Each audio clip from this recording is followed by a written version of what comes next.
Hi friends, I'm Tilak. You're watching Tech Made Be Unique, and today we're going to see how to enable the auto save option on your Microsoft Excel mobile. And if you are new to this channel, make sure to click on the subscribe button below. We just move on to the video. So how to turn on the automatically save the file in Microsoft Word mobile, I just going to show in this video.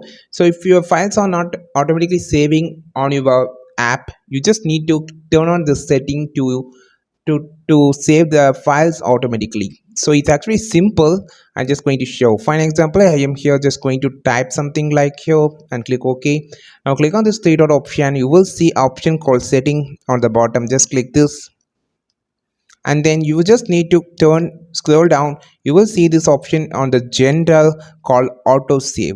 So automatically save the files. If it is turned off, you just need to click on this option to turn on it, and now you fix the setting. Now your files will be automatically saved.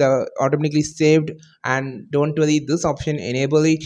I think this video helped you a lot. Like this video, share this video, subscribe this channel. We will meet our next video with super valuable content. This is Tilak signing off from Tech Made Be Unique. Have a wonderful day.